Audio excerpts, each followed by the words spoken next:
ઉપલેટા જૂથ વિવિધ કાર્યકારી સહકારી મંડળીની 68મી વાર્ષિક સાધારણ સભા તથા ખેતી અંગેના માર્ગદર્શનની શિબિર યોજાઈ। ઉપલેટા યાર્ડના ચેરમેન હરિભાઈ ઠુમર, ભોલે જાણીતા એડવોકેટ નરસિંહભાઈ મુંગલપરા સાથે ખેડૂતો અને આગેવાનો ઉપસ્થિત રહ્યા હતા।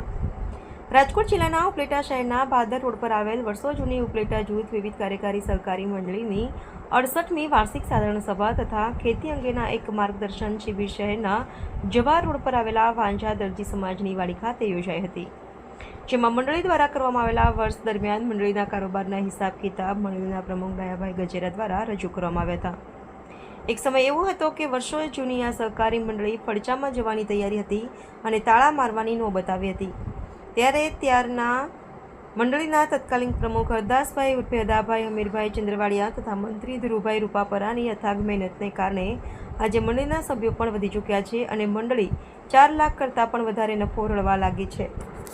આ મંડળી ખેડૂતોને 0% વ્યાજે ધિરાણ આપે છે, તેમજ ખેત ઓજારો, ખાતર વગેરે જેવી જરૂરિયાતો પણ ખેડૂત સદસ્યોને પૂરી પાડવા માટેના પ્રયત્નો હાથ ધરી રહ્યા છે।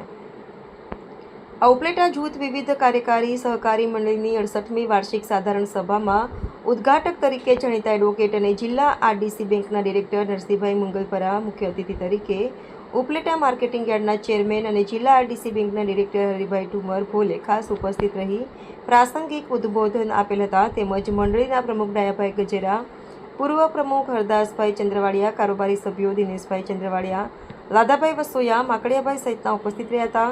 કાર્યક્રમના અંતે આભાર વિધિ મંડળીના કારોબારી સભ્ય અને પત્રકાર દિનેશ ચંદ્રવાડિયાએ કરી હતી।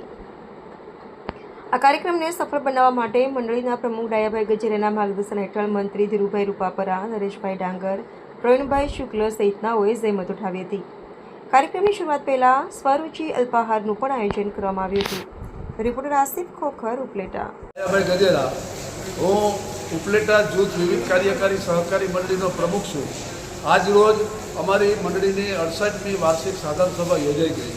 આ સભામાં મંડળીએ કરેલા વર્ષ દરમિયાનના કારોબારના હિસાબો વાંચી સંભળાવવામાં આવ્યા અને ખાસ કરીને મંડળીએ આ વર્ષે તમામ કાર્યવાહી કરી અને 4 લાખ ઉપરાંતનો પ્રોફિટ પણ કરેલો છે।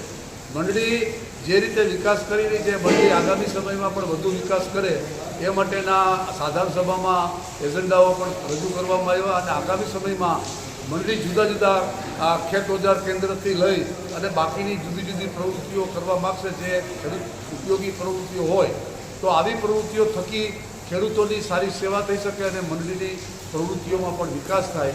એટલે ઉપલેટા જૂથ વિવિધ કાર્યકારી મંડળી ખૂબ જ જૂની મંડળી છે અને એ મંડળીને આગામી સમયમાં જે રીતે અમે લઈ જવા માટે અમારી વ્યવસ્થાપક સમિતિ કામ કરી રહી છે અને જે રીતે સભાસદ સહયોગ કરી રહ્યા છે, એ જોતાં અમને લાગે છે કે મંડળી આગામી સમયમાં ચોક્કસ વિકાસ